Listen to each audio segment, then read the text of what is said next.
Olá, esse é o Savingcast, o seu podcast da Saving Cloud. Confira a edição de hoje. Seja você muito bem-vindo. Eu sou Marcos Barbosa e nós seguimos juntos aqui por pelo menos uma hora nesse bate-papo que hoje é explore o máximo de recursos com o PostgreSQL. Esse é um tema muito interessante para você, né, que está aqui, que busca desenvolver o seu banco de dados PostgreSQL com as dicas do nosso especialista convidado e com toda certeza vai permitir que você deixe o seu banco de dados mais robusto, explorando o máximo de recursos. Inclusive, daqui a pouquinho, nosso convidado vai estar aqui com a gente trazendo todos os detalhes.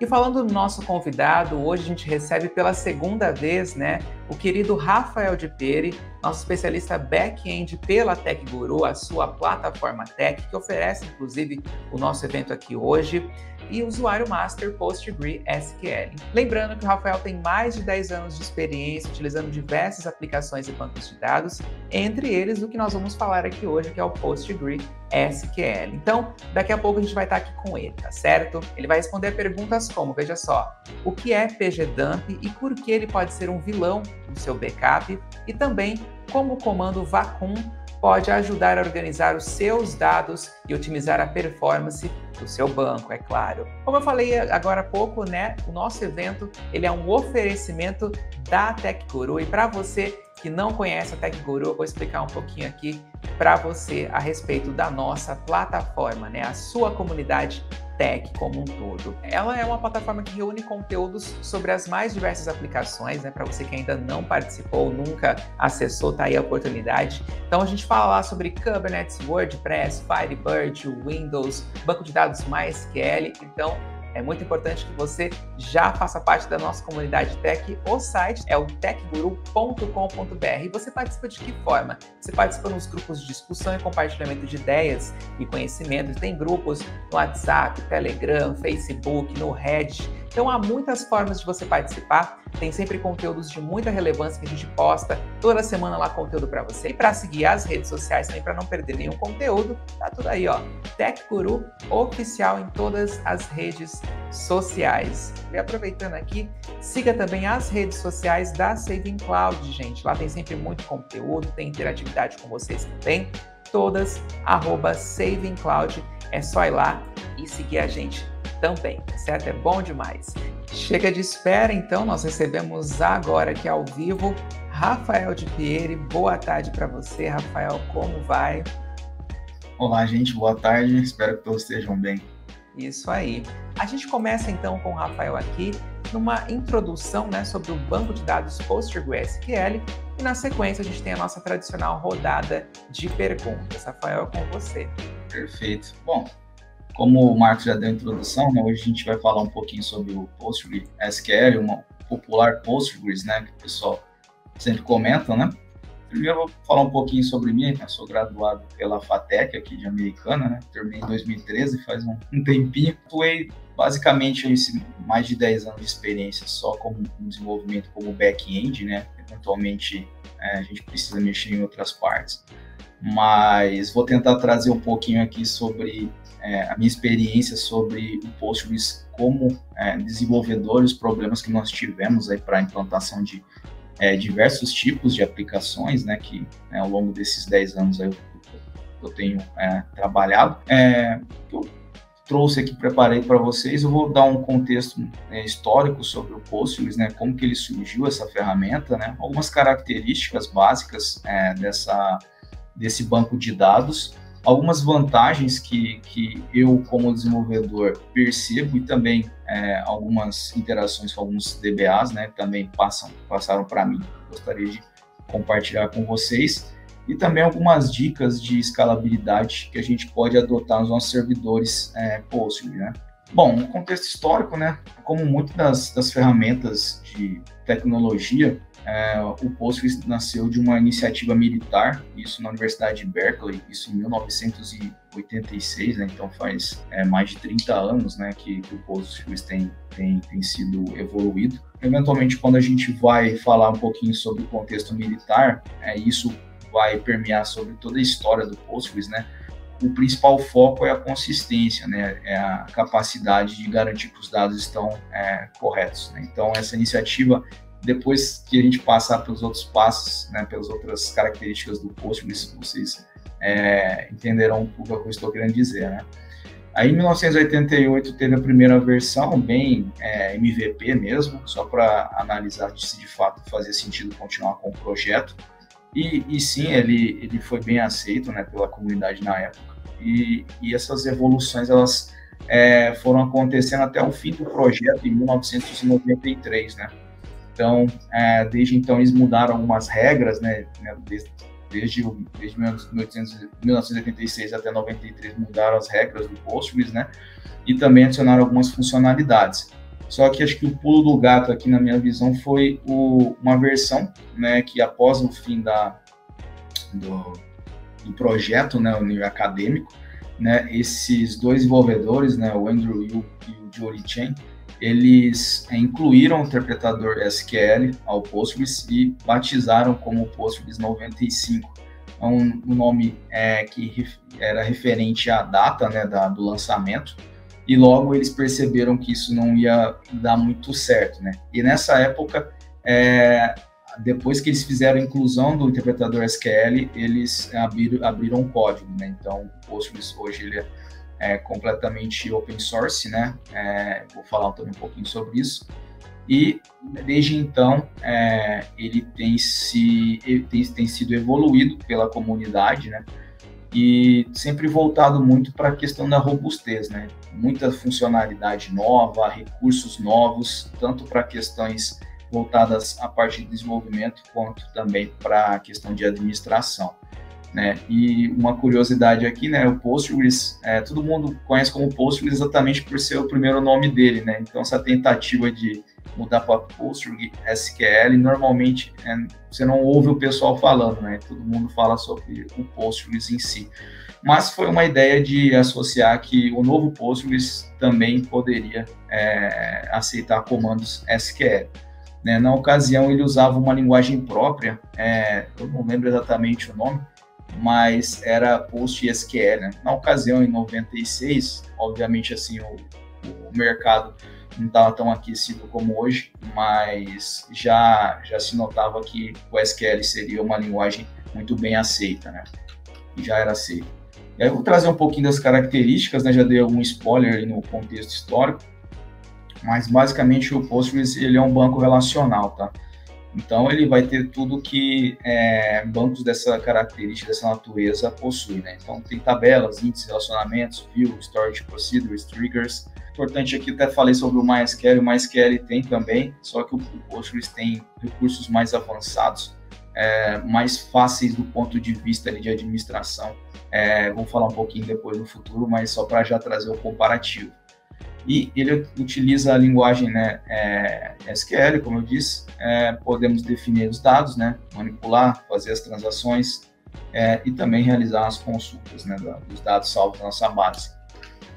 Ele funciona também, assim como o MySQL, como cliente-servidor, né, então, dado o servidor ele que hospeda o meu serviço Postgres, né, meu servidor Postgres, eu posso ter várias APIs ali se conectando através de diversos protocolos, né. Aí vem a pergunta, né, por que utilizar o Postgres, né? Eventualmente ele é um banco que tem vários concorrentes. O que eu diria assim de destaque dele, na visão da minha experiência, é que ele é muito robusto para um banco open source. Assim, ele tem muitas funcionalidades, muitos recursos.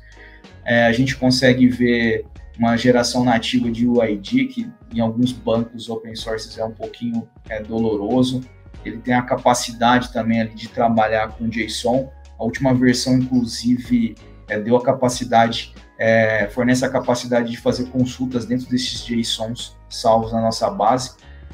Eu tenho uma certa resistência a usar isso de uma maneira solta, né? Então é bem importante também salientar aqui que é sempre com muito cuidado. A gente até utiliza hoje eu tenho trabalhado com Postgres e temos usado esse recurso, mas ainda com um certo cuidado e zelo ali para não afetar o desempenho, performance do banco de dados, né? Ele também tem um esquema super legal que é para transação a nível de tabela. Você consegue, em algumas operações delicadas ali, updates muito grandes ali, que exigem mudanças em várias tuplas, né? Então, é importante também ter esse recurso para fazer tipo uma simulação e depois, né, de fato, fazer a persistência. Então, é super interessante esse recurso.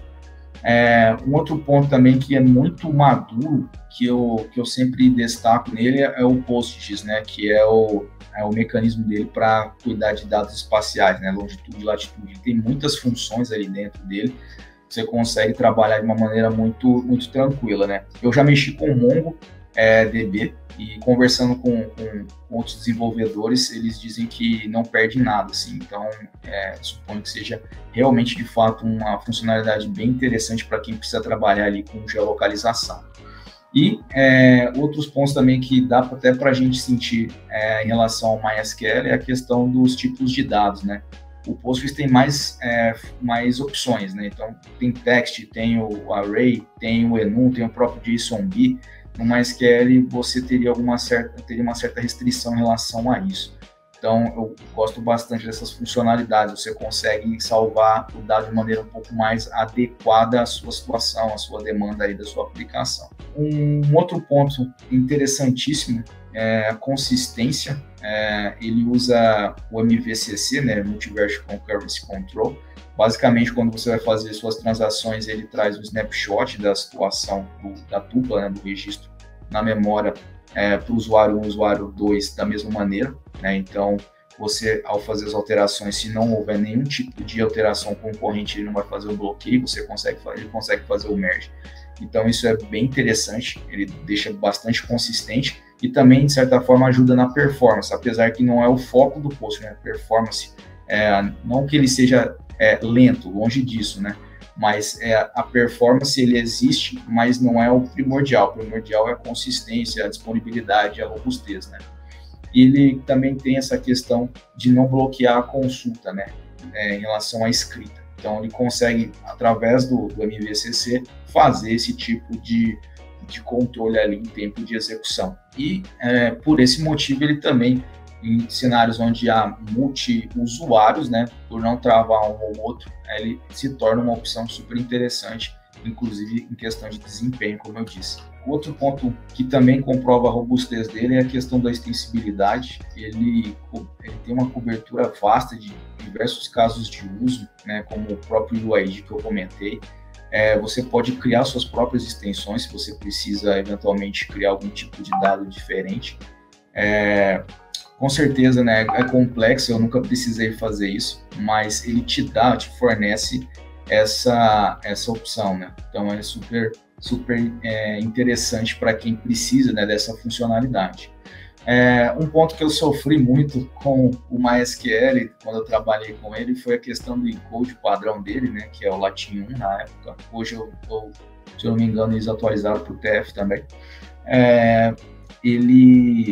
Ele oferece de forma, há muito tempo atrás já, o TF8 como encode padrão. Então, num cenário que eu precisei criar uma aplicação que salvava diversos idiomas, o MySQL teve muita dificuldade, né? Porque eu tive que alterar toda a configuração do MySQL para poder aceitar o TF8, principalmente idiomas com símbolos, né? Japonês, árabe, enfim, era muito complicado fazer esse tipo de alteração ali e tal, com um pouco de receio de perder os dados. Já no Postgres, isso não é um problema, né? Muito fácil, muito tranquilo. Aí, outro ponto, acho que o último que eu coloquei, que é a questão da modularidade, pois as funções, né, a forma de você criar função no Postgres, ele me lembra muito um Oracle da vida, né, que a ideia dele também é essa questão da robustez, né, da capacidade ali de estar sempre disponível, assim como o Postgres tem essa finalidade. A gente consegue muito facilmente criar procedures, views, funções, né? É muito mais claro, né? E também até scripts, né? Se você tiver familiaridade com essas linguagens que eu coloquei, né? PGSQL, o próprio Perl, o PL, TCL, eu tenho uma certa experiência com o Oracle, né, em relação a trabalhar com a linguagem do Oracle, e no Postgres eu acredito que seja bem similar, e ele fornece essas ferramentas de uma maneira mais tranquila em relação a outros bancos open source. Portabilidade, também quis evidenciar aqui que ele roda tanto no Windows, no Linux, no Mac. Eu sempre falo, peço para o pessoal, tenta evitar o Windows aí por conta do antivírus, vai dar um pouquinho de dor de cabeça, ele trava em alguns cenários. Então, normalmente eu uso o Linux mesmo, todas as empresas que eu trabalhei, o pessoal rodava o Linux. Tem alguns provedores de hospedagem, inclusive a Saving Cloud aqui, né, também, que fornece todo o aparato ali para você usar o Postgres. Ele se comunica com diversas linguagens, né, de programação, Kotlin, Java, PHP, né, então é super tranquilo, não tem nenhum tipo de restrição, assim, não vejo uma restrição muito grande em relação à comunicação com linguagens de programação. E ele é open source, né, regido aí pela licença BSD, então ele é totalmente gratuito, você pode até criar coisas, né, em cima dele, abrir pull request ali para ser revisado pela comunidade, pode também fazer evoluções ali, contribuir de uma maneira bem transparente. E por fim, aí, tipo, exatamente essa questão, né, por ser totalmente gratuito e o pessoal ter bastante engajamento, então, eventualmente, esse banco de dados tende a crescer, a evoluir, a ter novas funcionalidades. E aí eu trouxe aqui, né, assim como eu trouxe lá no MySQL, os rankings, né, o Oracle ali em primeiro, o MySQL em segundo, e o Postgres ali em quarto, vem crescendo, vem ganhando corpo, né, então ele está bem posicionado ali no uso de bancos de dados aí no mercado, na comunidade. Algumas empresas aí que utilizam, coloquei o iFood, porque eu já trabalhei no iFood, né, a gente usava o Postgres em larga escala, e o iFood tem uma demanda extremamente alta. Obviamente tem outros bancos lá, mas o Postgres é o mais adotado, disparadamente. Né, tem a Red Hat, tem a Apple, né, que usa, a própria NASA por conta do Postgres, né, que é bem robusto, como eu comentei, e o Skype. E aqui as alternativas, né, o próprio MySQL eu trouxe, sempre falo que se quiser uma performance melhor, né, mais parruda ali, o MySQL talvez vai entregar mais do que o Postgres. Se você quer consistência, disponibilidade, robustez ali, seria ali o principal concorrente, o Oracle, né, e o MySQL Server. Apesar que o MySQL Server ele tem essa pegada um pouco mais de performance junto com o MySQL. Então, assim, é bem de necessidade de aplicação, de custo, né, porque o Oracle é muito caro também, então são cenários que tem que ser colocados na balança, mas são alternativas bem interessantes também, são bancos bem maduros, e só que eu coloquei aqui para evidenciar que o Postgres não está sozinho aí no mercado, né. Aí falar um pouquinho aqui sobre algumas questões de escalabilidade do Postgres, né. Primeira coisa que eu coloco sempre, né, porque eu apanhei muito e já vi muito problema, modelagem dos dados, coloquei no MySQL, coloco aqui de novo no Postgres, muito importante normalizar as tabelas, analisar como que vai ser salvo os seus dados, porque a forma com que é salvo é a forma com que você pretende buscá-los, né, então é bem importante ter isso em mente, e também a criação de índices, né, a criação de índices é fundamental ali para boa saúde, para boa funcionalidade ali da aplicação, né? Principalmente quando a gente está falando de busca, né? Também não pode exagerar, né? Porque a escrita começa a ser impactada se os índices são criados de forma exacerbada, de forma exagerada. E acho que talvez seja o ponto mais interessante aqui do Postgres é a questão da retenção dos dados, né? Se você trabalha com uma aplicação de volume extremamente alto, a gente tem um ponto super importante, que é a questão da deleção de tuplas, né? Então, quando você deleta o registro, ele não necessariamente libera ali o espaço em disco, né? Então, isso vai fragmentando ali o seu armazenamento, né, o seu disco, e eventualmente pode onerar ali a questão da performance. Então é bem importante estar sempre com o vácuo ali configurado. Então, outro ponto importante, update no Postgres é um delete insert. Então ele também, nessa ação de delete, ele vai deixar um espaço no disco, né?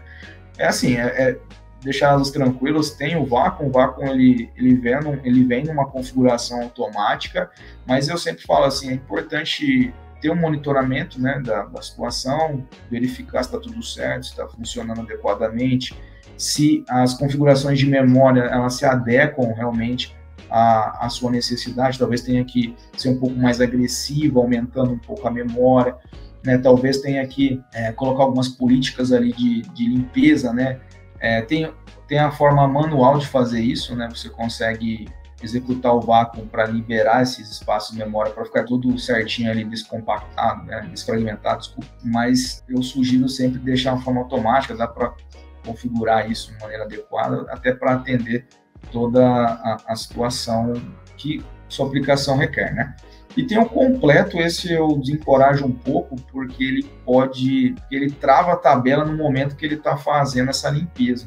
Isso pode causar uma lentidão na sua aplicação. Se for feito de madrugada, num cenário de desabilitação da aplicação, é super tranquilo, talvez uma manutenção mensal ou, sei lá, anual, né? Então, é bem tranquilo, mas eu sugiro fazer com muito planejamento para não onerar a aplicação.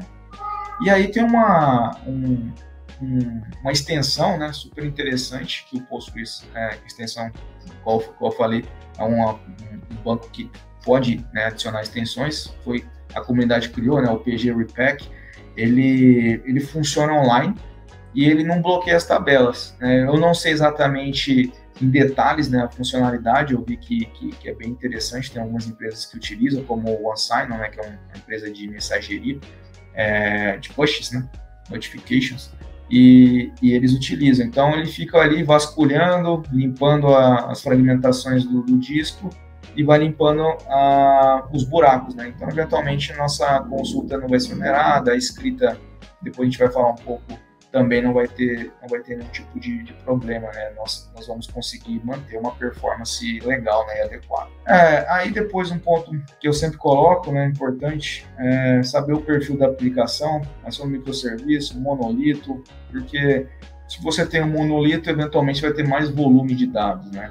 Se você tem um microserviço, esse volume vai ser fragmentado, ele vai ser dividido em pequenos outros bancos de dados.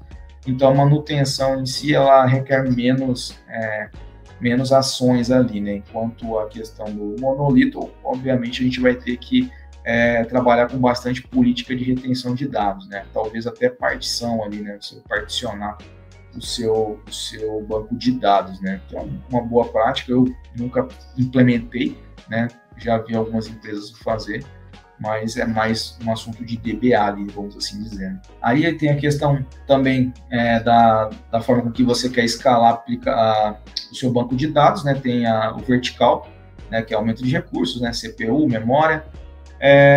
Eu vejo ele com mais adoção em relação ao Postgres, até porque depois a gente vai mostrar as topologias, né, que tem no mercado, que eu acabei pesquisando e que eu já trabalhei. E ele, com certeza, é um dos mais utilizados ali, com certeza. E tem a horizontal, que é a capacidade de escalar o número de workers. Esse também tem uma função nativa lá do Postgres, desculpa. E eu vou mostrar aqui para vocês como que a gente poderia fazer essa verticalização ou essa escalabilidade horizontal, né? Então, a gente tem aqui... depende do foco, né? Como eu sempre digo, né? Tudo depende de programação. Então, quando eu quero escalar, né, a minha capacidade de leitura, né, eu sempre falo que é importante ter mais réplicas, né? Então, a gente tem uma única instância master ou primary, né? E aí os dados são replicados em outras instâncias, né? Uma ou mais instâncias, né? E sempre tendo o balancer ali, né? Porque uma vez que a gente está redirecionando a escrita para o primário, a leitura a gente vai fazer na réplica, né? Então, num sistema onde eu preciso fazer muitas leituras, isso é uma topologia extremamente aceita e pode atender muito bem a sua demanda, né? Preciso fazer extração de relatório, preciso fazer muitas consultas à minha base.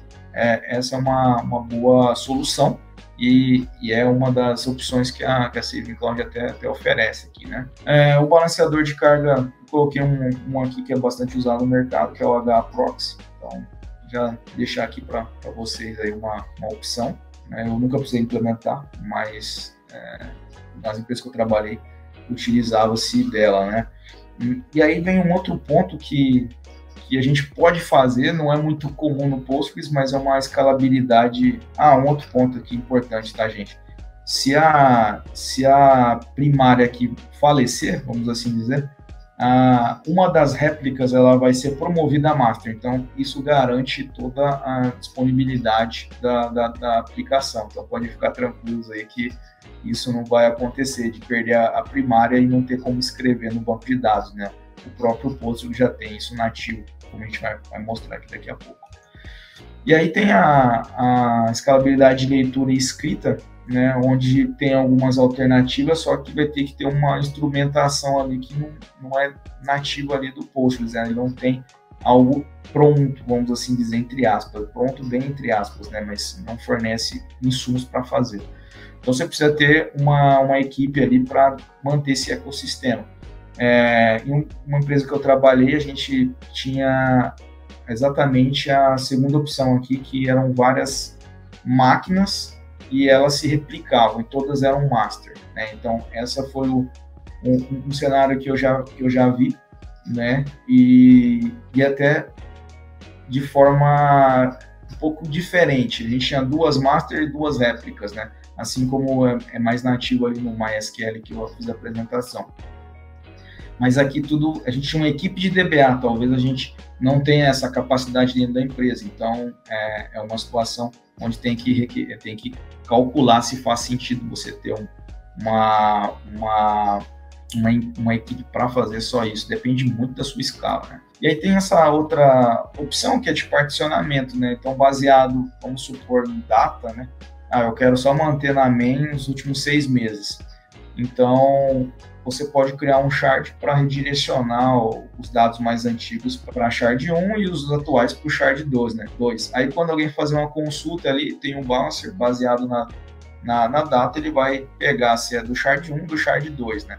Essa parte, esse modelo eu nunca trabalhei, né? Mas é uma opção que eu quis trazer para mostrar que também é possível instrumentar diversas formas de escalabilidade aqui dentro do Postgres. E aí, o que a Saving Cloud oferece, né? Novamente, sempre falo aqui, o primeiro passo aqui é saber qual que é o que é Cloudlet, né? Que é basicamente a minha capacidade de processamento versus memória, né? Então, um Cloudlet é 400 MHz de processamento, né? Microcores, e 128 MB de RAM, né? Então, isso aqui vai ser usado para a gente escalar verticalmente. Então, eu posso falar, quero 4 Cloudlets de início, se a minha aplicação atinge 80% de CPU, eu vou estender até X valor, até 8 Cloudlets no máximo, né? Então, é importante sempre estar monitorando ali para ver se a capacidade de CPU e memória está de acordo com a sua necessidade, né? E isso aqui, assim, normalmente 90% das aplicações isso atende, né? Não precisa pensar em alguma coisa extremamente horizontal ali, né? Uma replicação, vamos assim dizer, né? Eu coloquei como escalabilidade horizontal, mas também pode ser vertical, tá? Por quê? Eu posso começar esse primary e secondary aqui com replicação assíncrona, é exatamente o que eu tinha falado sobre o que o Postgres oferece, tá? E aqui a gente tem uma opção, que eu tenho a master, várias réplicas, né? Eventualmente é uma escalabilidade horizontal, porque eu posso aumentar o meu desempenho de leitura com várias réplicas, né? Mas em contrapartida, né, a minha escrita está sempre travada. Então, pode ser que seja uma opção aumentar também verticalmente essas máquinas para melhorar o desempenho de escrita, né? Desde que não tenha necessidade, né, de uma carga extensa de escrita, né? Normalmente quem trabalha com Postgres tem maior leitura, tá? Então por isso que aquilo, finalidade de banco de dados, o Postgres é a disponibilidade dos dados, né? Então essa arquitetura aqui de replicação assíncrona garante isso de uma forma bem tranquila, né? Como eu disse, a master caiu, a slave assume a master, tem uma outra slave ali e o fluxo é bem orgânico, né? Você não precisa se preocupar com tanta questão de instrumentação ali, como se você fosse criar uma forma ali de replicação, entre aspas, né, manual ali dentro do do seu cluster. Por quê? Porque tem algumas ferramentas que podem fazer isso, pode auxiliar, né? Então não é totalmente manual. Mas é isso, acho que fechou aqui. Tentei trazer o máximo de informações aí dentro da experiência que eu tenho, né? Não sou DBA, então é mais em questão de desenvolvimento e problemas que eu tive com o banco de dados, né? Maravilha, o nosso especialista Rafael de Pierre aqui, que deu um show aqui sobre PostgreSQL nessa introdução para você que está acompanhando o nosso bate-papo. Nós vamos então para a primeira pergunta de hoje, que é a seguinte: por que escolher o PostgreSQL e não outro banco de dados? Quais diferenciais ele pode oferecer? Você já citou alguns aí, tantos, mas vamos trazendo detalhadamente para o pessoal que está acompanhando com a gente. Tá. Assim, eu escolheria o Postgres em detrimento, por exemplo, do MySQL quando eu gostaria de manter uma consistência, uma disponibilidade e também uma facilidade em fazer extrações ali, fazer a administração dos dados no banco, né? Por exemplo, o MySQL ele é mais performático, né? Isso alguns benchmarks mostram, mas para determinadas situações, o Postgres, como eu disse, né? Por exemplo, uma aplicação, uma RP, onde a disponibilidade é extremamente importante, né? Em detrimento de, sei lá, aplicações web que precisam de muita performance, principalmente de escrita e leitura, o Postgres vem atender muito bem. A questão, por exemplo, de leitura é muito a gente consegue escalar, então não perderia, por exemplo, o MySQL. Em relação ao Oracle, por exemplo, o Oracle é extremamente caro, então se você quiser um banco que oferece muitas funcionalidades, né, não todas igual o Oracle, mas que tem uma robustez, né, como eu disse, ele é uma ótima opção e é free, né, e rodando no Linux, né, fica extremamente barato, né, para fazer manutenção, né, pode gastar os recursos da empresa ou enfim, do seu desenvolvimento em outras questões. Maravilha! E para você que está acompanhando o nosso bate-papo aqui, é muito importante que você se inscreva no nosso canal para fazer parte da nossa comunidade, mas também para não perder nenhum conteúdo. A gente retorna então com mais uma pergunta aqui, que hoje é: como o cluster pode me ajudar a escalar o PostgreSQL e qual a melhor opção? Master ou Master Slave? Como eu disse lá, a gente hoje, né, o Postgres oferece a opção de Master Slave e N slaves, né, vamos assim dizer. Então, se não tivesse recurso de DBAs, né, de pessoas que vão administrar o meu banco de dados, eu optaria por essa situação, até porque quando a Master cai ou falha, a Slave torna a Master, né? Então, na minha visão, essa seria a melhor opção. Obviamente depende, né? Tudo depende de programação, mas aí vai ter que ter mais custo aí, né? Se você quiser manter um Master, né? Então, porque você teria que escalar a escrita nesse caso, né? O objetivo seria escalar a escrita. Então, se é o caso, talvez valha a pena ir até para um outro banco de dados, tá? Até para não ter tantos problemas, né? A gente tem nativamente vários provedores de hospedagem, como o próprio Saving Cloud, que oferece Master para MariaDB, por exemplo, MySQL.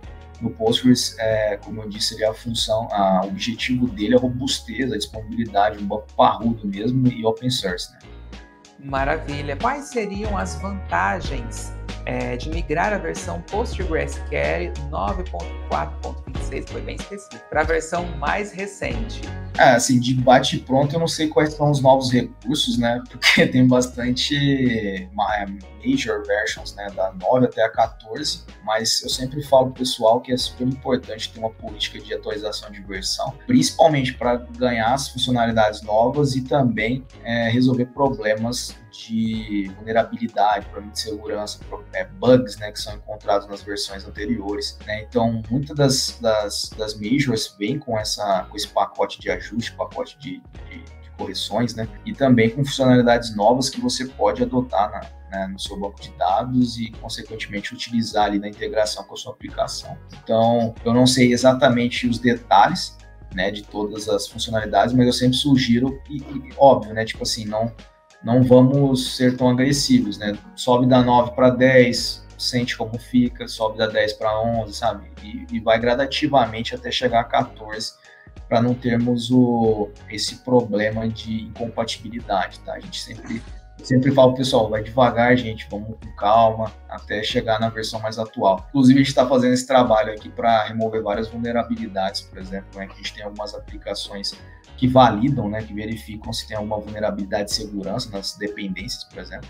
Então, a gente tem sempre feito atualizações de versão, não só de banco, mas também de aplicações, né, de linguagem, de frameworks. É sempre importante estar na última versão. Maravilha. O Postgres tem backup incremental? O Postgres, Então, boa pergunta, cara. Eu vi que tem o PG Dump, né, que o pessoal eventualmente usa, assim, para fazer os backups. Eu acho que até um ponto aí que eu tenho que dar uma estudada. Mas eu acho que você consegue fazer uma automatização desse tipo de processo para você fazer os backups. Agora, se você tem duas máquinas, uma replicação, é possível você colocar em máquinas diferentes e lugares diferentes também, né? Então, a gente consegue fazer isso, né? Mas eu sei que o Postgres tem o PG Dump, que é dedicado para dump e store, né? Então, ele faz uma extração dos dados e coloca num outro lugar. Acho que pode ser uma opção, né, para você. Mas, assim, em questão de automatizar, provavelmente vai requerer um script ou algo do tipo. Aí eu vou ficar te devendo, assim, mas eu posso te responder depois também, para você não ficar com essa dúvida, tá? Maravilha, mas vamos lá. Qual situação Postgres se comporta melhor? Abrir uma conexão com o banco e dentro dessa conexão executar vários comandos e depois fechar a conexão? Ou abrir e fechar uma conexão em cada comando? Normalmente abrir e executar, fechar, abrir e executar, teoricamente tende a ser pior, tá? Porque é custoso abrir uma conexão TCP. Então, a primeira opção seria mais vantajosa a nível de performance, tá? O próprio HTTP1, ele tem esse mecanismo de abrir a conexão TCP e fechar, abrir e fechar. Por isso, o HTTP2 ele é mais performático, né? Ele consegue abrir a conexão e manter ela aberta e fazer várias requisições, e aí fechar no final. Então, a primeira opção é sempre mais barata a nível de processamento, nível de uso de máquina, do que a segunda opção de abrir, fechar.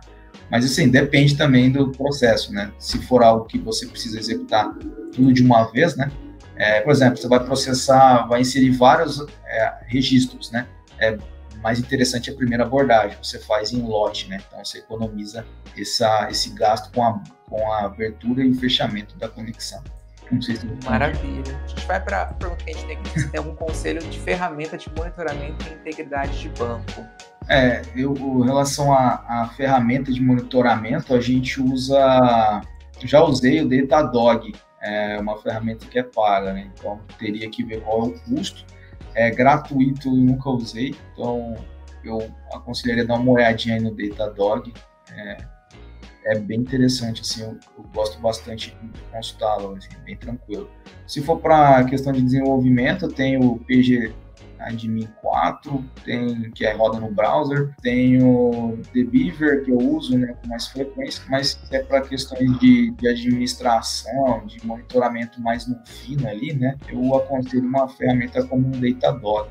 Maravilha, então a gente vai para mais uma pergunta programada aqui com o Rafael, que é a seguinte: o Postgres dispõe o PGAdmin 4, permitindo acesso ao banco de dados remotamente. É seguro? Como pode facilitar a minha rotina? Assim, ele é seguro, né? Desde que você tenha as credenciais, absolutamente tranquilo. Ele não vai... Se você armazenar isso no seu banco de senhas, obviamente ele vai ficar um pouco exposto se alguém pegar a sua máquina, né? Mas aí, boas práticas, né? Então, toda vez que sai na frente da máquina, bloqueia o seu computador. Mas não vejo nenhum tipo de problema. Ele vai facilitar muito a rotina do desenvolvedor, né?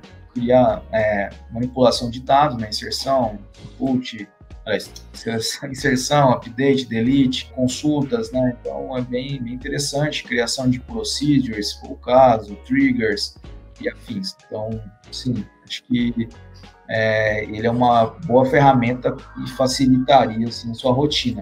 O único ponto é, se você atualizar o browser, tchau, né? Você vai ter que se conectar de novo. Eu prefiro algo mais desktop, aí eu utilizo o The Beaver, né? Mas o PG-Admin 4 é bem interessante, usei bastante. Maravilha. A gente vai então para mais uma pergunta aqui, que é a seguinte: como o comando vacuum pode ajudar a organizar meus dados e otimizar a performance do meu banco? Essa daí eu acho que já respondi, né? Mas basicamente quando as questões de fragmentação de disco por conta de remoção de tupla, né? O registro na tabela, o próprio update, né? Que deleta e faz insert. Então, isso vai causando um fragmento ali no seu disco, e isso tende a onerar um pouquinho o seu banco, ficar um pouco mais lento, e o comando vacuum, ele faz exatamente essa extração, remoção, né, de slots ali que estão em desuso. É como se fosse um garbage collector da JVM, mas ali no banco de dados, né? Ele faz toda a limpeza ali de memória não utilizada, mas que está onerando ali, que está sendo, entre aspas, está presa, né? Vamos assim dizer. E aí ele libera para que novos dados sejam incluídos ali no seu banco de dados.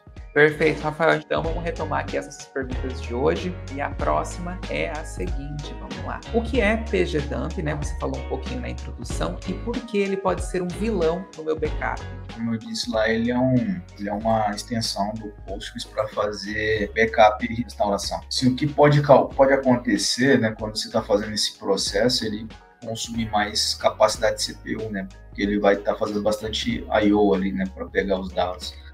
Então, nesse momento, ele pode ter algum problema em relação à extração dos dados ali do banco de dados, a performance do banco de dados. Não necessariamente ele poderia ser um vilão, né? Então, assim, na minha visão, o problema maior é exatamente onerar o meu banco de dados no momento que eu estou realizando o meu backup. Eu nunca tive problema. Precisei fazer poucas vezes também, a nível de dados baixo, mas nunca tive problema em si no que diz respeito a corromper os meus dados ou algo do tipo. Eu tive um problema de lentidão no meu banco de dados na hora que eu fui fazer essa extração num horário que não deveria ser feito, né? Então, acabei usando o CPU e memória no momento inadequado. CPU, na verdade, né? Memória nem tanto, porque ele salva em disco, né? Então, é bem tranquilo. Não sei se respondi, mas basicamente é isso que eu vejo, tá? É uma parte que eu mais de administração de banco, né? Então, não tenho trabalhado tanto a rotina, assim, né? Com tanta frequência, vamos assim dizer.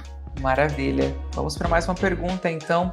Usuários costumam apontar lentidão e travamentos no PostgreSQL. Quais cenários podem propiciar a isso? Você comentou aí a respeito do banco do backup, né? Em horários incomuns. Seria um dos pontos? Sim, pode ser um ponto. A questão da fragmentação do disco, né? Se você não executa, ou o banco de dados não está adequadamente configurado para rodar o vácuo da maneira, na rotina adequada, né, no tempo adequado, às vezes demora muito tempo e o volume de deleções do banco é alto. Então, assim, são alguns pontos, alguns cheiros ali. Questão de indexação mal realizada pode causar lentidão, né? Então, é sempre importante estar analisando as queries, executando o plano de execução, ficou bem redundante, mas executando o plano de extração dos dados que são realizados numa consulta. Então, é extremamente importante sempre ver essas questões, né? Indexação, configuração de memória ali, né? Como que o banco está fazendo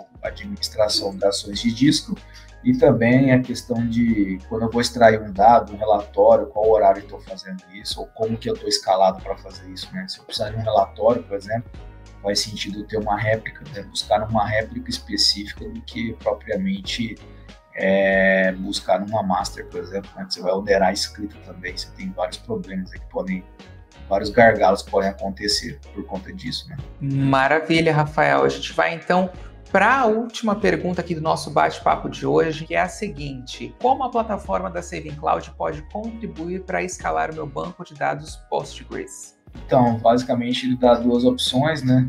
Vertical e horizontal ali com master réplicas, né? Primeiro, como a gente cria, né, um novo ambiente aqui para o Postgres, eu vou escolher a última versão, é sempre importante estar na última versão. E aí aqui a gente tem a opção de escalar vertical, ou seja, eu vou falar que eu quero, igual eu falei lá, 3 cloudlets, né, que seriam 384 MB, 1.2 GHz aí de processamento, e eu posso colocar um limite, né, da minha máquina. Aí uma vez que meu percentual de CPU ou meu percentual de memória atingiu um target, né, definido por mim, eu vou escalando, né, essa, entre aspas, esses cloudlets, né, de 3 para 4, 5, né, isso é sob demanda. Então, é bem tranquilo em relação à vertical. Só que se topar, a gente tem um problema, porque ele vai começar a ficar lento. Então, esse é um cenário que a gente pode usar para aplicações onde eu tenho uma estabilidade ali, um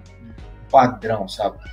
Então, é bem importante ter isso em mente, saber a previsibilidade ali, né? O quão elástico é o seu processamento. Isso aqui vai atender, eu sempre falo, 90% das aplicações, mas aplicações de CRUD, né, que a gente fala, aplicações Search, Update, Delete, ali um cadastro. Então, seria super tranquilo. Eu vou processar esse cara só para mostrar para vocês, né? Ele vai criar os nós cloudlets e aí eu vou explorando um pouquinho mais sobre as opções, né? Enquanto isso, horizontal, eu tenho a opção aqui também de mexer, só que tem um mínimo, tá? Quando eu quero horizontal, que é igual aquele, inclusive tem até uma documentação, se tiver em dúvida como é que funciona, né? Ele vai falar exatamente essa questão, né? De ter a primária e várias secundárias. Se a primária cair, uma das secundárias, ela vai se tornar a primária, e se aí for só uma, né, uma única secundária, ele cria uma outra, né, para ser orgânico ali, para não ter nenhuma perda, né, para manter o que o Postgres tem de melhor, que é a consistência e a disponibilidade. Então, uma vez que eu habilito, né, essa opção, a gente só tem uma opção de primary, secondary, N secondaries, né, assim dizer. E aí tem um mínimo, né, pro meu cluster ali, são 32 cloudlets, né. Então, se a gente atingir esse pico, tende a ser mais caro, né, nossa conta, obviamente, mas a gente garante que vai ter muito mais processamento e memória para nossa estrutura. É bem simples aqui, você pode aumentar o espaço em disco também, se for uma necessidade. Tem a questão também que até explica, né, em relação da inicialização do container, né? Então, assim, é muito bem detalhado. Pode até criar um IP público para acessar, por exemplo, um delivery, né? Não ter que acessar isso de maneira de dentro aqui da aplicação, né, do Saving Cloud. Eles até fornecem um link que você acessa um client, né, para poder fazer toda a manutenção dentro do seu ambiente, né? Então, basicamente, ele vai criar a nossa master e aí nossa secundária. E aí aumentaria o processamento, principalmente na questão de leitura. Maravilha. Inclusive, tem uma pergunta que veio num momento ótimo do que a gente está demonstrando aqui. Seria o seguinte: com o ambiente em cluster, né, da Saving Cloud sendo uma aplicação em um ambiente e o Postgres em outro ambiente, não preciso me preocupar com alto volume de processamento? Aplicação fora da Saving Cloud? Seria uma aplicação em uma máquina e o Postgres em outra. Isso depende, se estiver na mesma... Porque assim, pode estar em duas máquinas, mas se estiver na mesma rede, então não tem essa latência, tá? Então seria tranquilo. Uhum. Agora, se estiver em lugares distintos, entra nesse contexto da latência, pode acontecer, tá? E uma máquina pode estar disponível também, então tem toda essa questão. Agora, você roda os dois na mesma máquina, quando cai um, o outro vai junto, né? Não tem o que fazer. O ideal é sempre estar separado, né, claro. Mas seria isso, assim. Acho que só a questão da rede mesmo, se estiver fora dela. Dentro dela, não vejo nenhum problema, nenhum impacto, tá? Tem mais uma pergunta aqui que é a seguinte: poderia usar a Saving Cloud para ser um slave na minha replicação para ser um banco externo à minha rede? Daria para ter um nó. Você cria um IP, você consegue criar um endpoint público, por exemplo, né? Então, vamos supor que eu tenho só um nó, né? Mas isso aqui é escalável, bem tranquilo. E aí eu posso colocar qualquer protocolo aqui de comunicação, por exemplo. E aí, dado que ele tem algum script, né, ou alguma rotina, ele faz o backup dessa máquina que está fora da Saving Cloud, né? E aí ele manda esses dados aqui para esse banco aqui bem simples que a gente criou, né, que é só um banco vertical, né? Então ele armazenaria tranquilamente aqui, né? Acho que daria para fazer isso sim, relativamente tranquilo, né? Eu, por exemplo, se quiser me conectar nesse cara, eu só adicionaria esse endpoint, né, essa conexão externa, né? Eu crio uma conexão externa. Aí eu viria no meu Debiver, por exemplo, e faria a conexão, né? Aqui é o meu host, ele vai mandar no meu e-mail a senha, né? E aí você consegue acessar tranquilamente. Importante isso aqui também, a Saving Cloud manda todas as informações também, se tiver de dúvida de ajuste vertical, horizontal, né, na escala, IP público, né, agora ele comentou, se tem como ser meu backup aqui, né, meu slave, né, teria como fazer isso. Seria slave, seria um secundário, tá? Porque não é uma replicação automática, você teria que fazer isso de forma, uma execução que pode ser automática, mas uma rotina que você manualmente teve que desenvolver. Mas dá para fazer, tá, gente? Tipo, você cria a conexão remota e aí você acessa tranquilamente. Maravilha. Aí agora sim, dá para fazer a conexão com o Postgres aqui, colocar a senha certa, tá, gente? Colocar a senha errada lá. Mas é isso. Aí aqui é um vertical e aqui como a gente comentou, né, tem um primário e o secundário. E aqui só deixei um secundário, mas isso é totalmente escalável. Só queria mostrar um negócio legal que, né, poucas plataformas têm.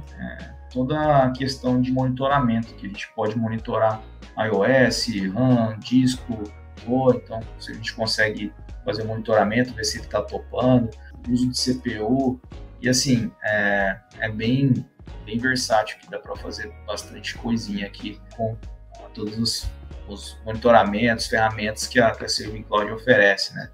Também é uma forma de fazer o monitoramento da sua base de dados, né? Além que eu falei do Datadog, né? A Saving Cloud também tem essas funções. Mas acho que é isso, né? Acho que eu até estourei o prazo aí já, né? O horário, até peço desculpas. Mas dá para fazer várias coisas aqui, ó. Dá para escalar horizontal. Eu posso falar que bateu 80%, eu quero aumentar minha capacidade. Uhum. Assim, tem muitas funcionalidades aí que podem ser exploradas. Acho que em 15 minutos aqui é muito pouco, né, para mostrar para vocês. Mas talvez um próximo evento sobre esse tema, uma demonstração. Combinado. Maravilha. Acho que deu para o pessoal ver legal a respeito do nosso tema de hoje, da última pergunta aqui com o Rafael. Rafael, a gente vai chegando ao fim de mais um Meetup com você, agradecendo a sua presença, a sua participação, né, e dividindo seus conhecimentos aqui e demonstrações sobre a nossa plataforma aqui da Saving Cloud. Tranquilo, só agradecer aí o convite, né? É um desafio também, porque não trabalho inteiramente com administração, né? Sou mais desenvolvedor mesmo ali, né? A parte de arquiteturas. Mas agradecer aí a oportunidade, mais uma, né? Espero voltar em breve e tirar as dúvidas, né? Eu posso ajudar também, ter minhas dúvidas, né? A gente vai aprender junto aí, né? Tá certo, então, Rafael. Obrigado pela sua participação e até o próximo. Eu que agradeço a oportunidade aí, Marcos. Valeu, brigadão, hein? Obrigado, tchau, tchau. Pessoal que está acompanhando o nosso bate-papo com o Rafael, vai chegando ao fim. Para você que não acompanhou desde o início do bate-papo com o Rafael, foi muito interessante, importante que você volte e confira. Lembrando que o nosso conteúdo ele fica disponível aqui no nosso YouTube. Então, se você não é um inscrito, já se inscreva aqui no nosso canal para não perder nenhum conteúdo. Siga também as redes sociais da Saving Cloud para não perder nenhuma interatividade de conteúdo, todas elas @SavingCloud, tá bom? Agradeço você pela paciência e pela companhia e a gente se vê num próximo Talk Saving Cloud. Até lá! E aí, gostou da edição de hoje? Não deixe de conferir as demais edições disponíveis na nossa plataforma de streaming. Aproveite e conheça as nossas redes sociais, todas elas @SavingCloud. E para mais conteúdos, acesse o nosso site savingcloud.com. Até a próxima!